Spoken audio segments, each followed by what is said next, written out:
शुभ सकाल पिलामाने शिक्षा संयोग कार्यक्रम को तुमको स्वागत। पिलामाने आज आम सब सुंदर अभ्यास कार्य करिबा।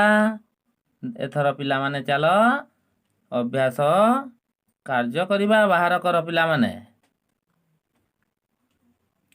एक नंबर देख आस कथबार्ता बा। रवींद्र बाबू घर पछपाखे कौन अच्छी छोट बगीचाटी अच्छी।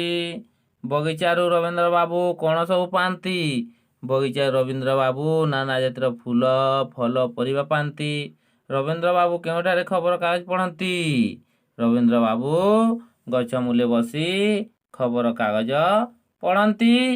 माधवी को केउ ऋतु भल लगे और कहीं माधवी को ग्रीष्म ऋतु भल लगे। एह ऋतु कादुओ अलिया आवर्जना न थाए कि शीत कि ठंडा न थाए। सबुआड़ परिष्कार परिच्छन्न थाए। से माधवी को से ऋतु भल लगे। तापर देख पाठरू उत्तर खोजी लिखा। जे प्रतिदिन उपरओली कौन करती। जे प्रतिदिन उपरओली बगीचा करती। रविवार दिन किए किए जे सह काम करुले। रविवार दिन तांको सह नाती नातुणी काम करुले। मिटू केउ श्रेणी पढ़े। मिटू पंचम श्रेणी पाठ पढ़े। मिता को केउ ऋतु भल लगे। मिता को वर्षा ऋतु भल लगे। तापरे माधवी कहीं ग्रीष्म ऋतु भल लगे। ग्रीष्म ऋतु सब आड़ परिष्कार परिच्छन्न थाए से भल लगे।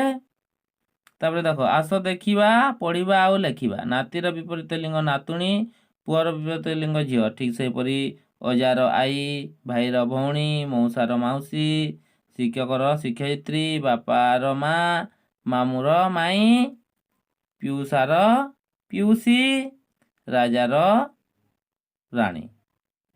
जेपरी बहुत भल भारी भल बहुत कष्ट भारी कष्ट सेपरी बहुत चगला भारी चगला बहुत उच्च भारी उच्च। आस वाक्य ठीक भाव सजाई लिखा। प्रथम वाक्य देख ऊपर ओली रवींद्र बाबू बगीचारे काम करती। तापर 2 ख देख सभी मन खुशी रे पुनई पर्व पालती। तापर ग केते प्रकार फसल मध्य अमल करा जाए। तापर 5 नंबर आस तले दिया जाइथिबा शब्द को नहीं वाक्य गठन करिबा। खाप खुआई पुनई पर्व अमल सफा सुतरा पाली। देख खाप खुआई आमे आम परिवेश सह निजक खाप खुआई चलिबा उचित। तापर पुनई पर्व समस्ते मन खुशी रे पुनई पर्व पालन करती। सेपरी अमल सफा सुतरा पाली को निज मनरू लेखिब। तार देख तले कथा गुड़िए किए कहीं कही। पहलाटे देख मते शीत ऋतु भारी भल लगे। मिटू गरम गरम शीत न थाए देह कष्ट हुए नहीं। सेपरी वर्षा ऋतुटी मिता को तापरे सबु ऋतुटा रवींद्र बाबू को और ग्रीष्म ऋतु माधवी को सेटा लिखि आनिबा। आमे तले थिबा चित्र को देखिबा से चित्र विषय किछि लिखिबा।